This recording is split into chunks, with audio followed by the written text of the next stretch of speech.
A very warm welcome, and on behalf of Educomp Solutions Limited, I extend a very hearty welcome to all the delegates to this event. And also I would like to thank Economic Times initiative of bringing this best brands in schools together as a wonderful evening for all of us together. I've been listening to the speeches that happened a little earlier, and speeches that focused on where Sir talked about learning has to be constructive, learning has to be participative, learning has to be collaborative. But how do you bring all of this together?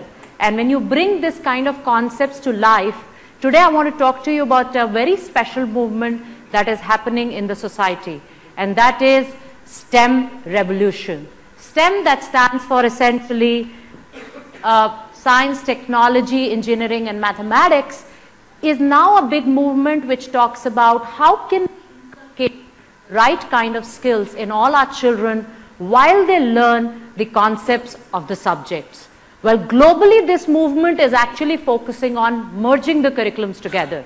But at India, we have a very limited opportunity in terms of playing with the curriculum. We have a national curriculum framework that we work with. But does that limit us in enabling the skills that STEM revolution really talks about? Not really. STEM talks about an era of that our children should have the capability to assimilate information, to make decisions, build their analytical thinking skills, and also cherish the whole journey of learning. I love when Sir talked about and said, it's no longer assessment of learning, it's no longer assessment for learning. Okay? The joy of learning itself, the assessment that you need to create. And I think it's going to happen when the learning experience itself becomes immersive by nature. And when I say the word immersive, immersive really means where the learner takes the lead in the learning experience right through.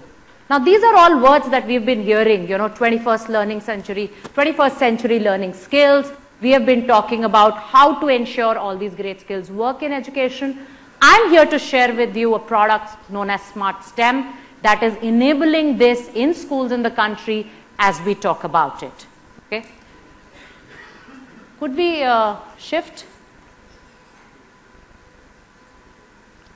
Okay, so I will need your help in learning experience. I'm going to play a small video, and post that we are going to go through a very quick journey into a learning experience where I'll take help and take you through what STEM revolution is all about.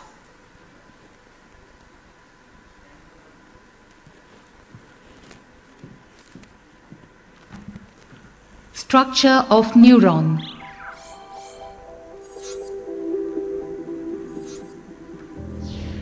To learn about various parts of the neuron and their respective function.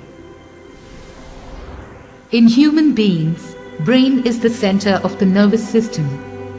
A magnified view of the brain shows a network of neurons.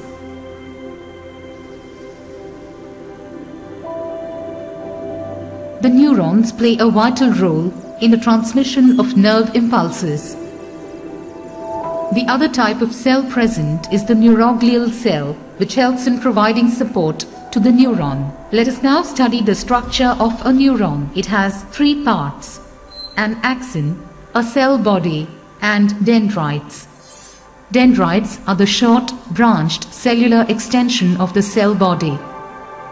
They connect the neuron to the other surrounding neurons and receive signals in the form of impulses. The cell body, also called the cyton, is the central part of the neuron. A magnified internal view of the cell body shows a nucleus and cytoplasm containing mitochondria and endoplasmic reticulum. The endoplasmic reticulum shows nissl bodies, which are seen scattered on its surface. The nissl bodies are a characteristic feature of neurons. Another characteristic feature of nerve cells are the neurofibrils, which are delicate thread-like structures that help maintain the shape of the cell.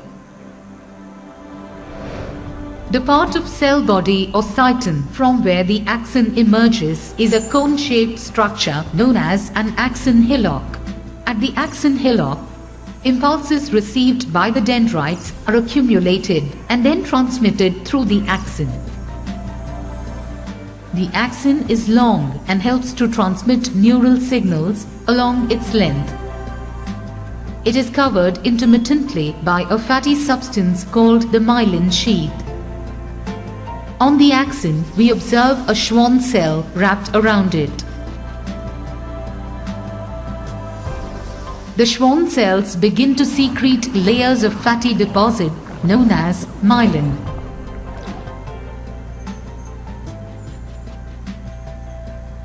There are gaps with no myelin sheath, and these gaps are known as the nodes of Ranvier. The terminal boutons are located at the end of the axon branches and are responsible for sending the signal to the other neurons. The junction between the axon terminal of one neuron and the cyton of the other neuron is known as the synapse. Let us focus on the unidirectional movement of impulse through the neuron. A zoomed out view shows that the impulse always travels from the cyton to the axon and then is passed on to the next neuron. A summary will help us remember that a neuron has three main parts, namely the dendrites, cyton and axon. The axon shows a covering known as the myelin sheath, which helps in impulse transmission. The impulse travels through the neuron in one direction only, that is, from cyton to the axon. Well, there is nothing super immersive about watching a video. We at Educomp have been doing Smart Class for 13 years now. We've always been working with animations. So what is the big deal about this STEM curriculum? And this is what I'm going to take you through. When we say immersive, and we would like to take you through a piece of saying, how do you bring this immersive piece to the life for the children? We talk about an immersive experience by creating activities that involve children in the class. So not only do they become passive recipients to high quality animation for their understanding, but now they become a participant to the entire learning process. How do we do that? Take a look at this.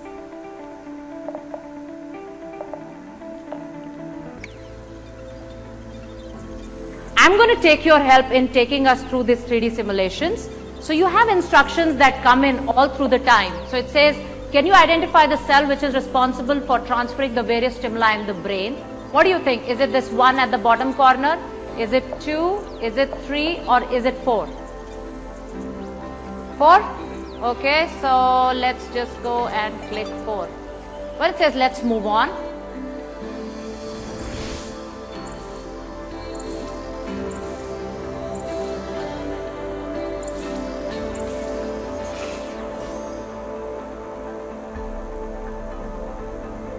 Then it starts identifying the different parts of the structure that we really looked at. And here's a task. We need to identify which part is known as terminal bouton. Okay, so what do you think? Is it A here or is it at the end B? A or B? Okay, we hear some people doing B, but it says this is the terminal bouton that you put small bead-like structures. Where do you think is the nodes of Ranvier? Is it in between these gaps or is it here? 1 or 2? 1, and it says not on the myelin sheath, but there you go. Regions of the axon which are devoid of the myelin sheath is essentially where the nodes of Ranvier are. Okay, let's play with this. And where's the myelin sheath? Is it this covering A or is it this thing B? It's A, and let's put our thing. That's the myelin sheath, that's the insulating sheet made up of fatty substances. Okay, let's move on from here. What is the axon? Is this centerpiece the axon or is this longer tail the axon? A, B. A, B, A, okay, let's put in there. This entire one of the extensions from the cell body, which is the longest, is always the axon. And then the hillock is essentially the piece that joins in. This is the conical region that joins the cyton to the axon. What are the dendrites? These ones at the end or these ones with the cyton? A or B? B. There you go. The dendrites are several branches or spike-like structures that essentially extend out of the cell body. And no guesses for this. This is pretty much the cell body, the soma, which contains all your various cell organelles. Let's move in to see what's really happening inside the cell body. You see all the various things. You have mitochondria, Golgi bodies. Let's type okay, there you go. This is essentially your endoplasmic reticulum together with the nasal bodies that helps in protein synthesis. And let's type on what is really blinking. These delicate thread-like structures at the end are essentially neurofibrils. They help in the nerve impulse to go through. So now we need to transfer the impulse. Let's see if we can put a full neuron together. Okay. But what is the direction of the flow of the impulse? Is it A, B or C? Axon, cyton, dendrite, dendrite, cyton, axon or cyton, dendrite, axon? A, B, C? Okay, first one. No. The last one? No. So by multiple choice of deduction, we are pretty much on that. Well, never mind. Let's put a score, okay? That we don't have a neuron in place. Now, what is the first thing we need to drag to build a cell body? It's essentially the soma that you bring in. Okay, so see, let me put in. Okay, that doesn't fit in. So then it helps you to play. It helps you to play inside a classroom where 40 to 50 students are not just passive listeners to even a great video, but become a participant in this journey. And is this journey only about just doing some simulation and question answers? Not really. You can move in and get to, it's kind of reloading it, just give me a second. We have various facets to the content that builds this up, okay, which is simulations on 3D level being one. You could also have multiple choice questions which you can use inside the class, so I want to take you to that. There you go. So that's a full test that you can run through inside the class and see what are the various questions that are there for this chapter that exist for the learning piece that we have just gone through. Then we also have a beautiful piece, because in all our schools, children need to know what is it that they learn. So there's a beautiful image that's captured that helps the child to really draw the diagram, label the diagram, remember it. And when you look at all of these various terminologies, what do they really mean? What if the child forgets, what does the cyton really do? You have something known as the key terms. That tells you through that for every key term in the curriculum, there is a experience piece. And you can even run it from a visual point of view. So you can show the image and then help children to identify what could be this piece. Right? So this is the power of immersive content. Immersive content that enables children, while learning the concept, they develop skills which help them to put things together, break a solution, put it together again, analyze, synthesize, and all levels of higher learning are essentially accomplished as part of it. Today, the world is moving towards STEM revolution, and we at Educomp stand committed. We are going to be 22 years in a matter of another 2 months. And I think for the last 2 decades, it's been a fabulous journey, and we look forward to your support and allowing us an opportunity to continue to work with you. Thank you so much. Have a wonderful evening.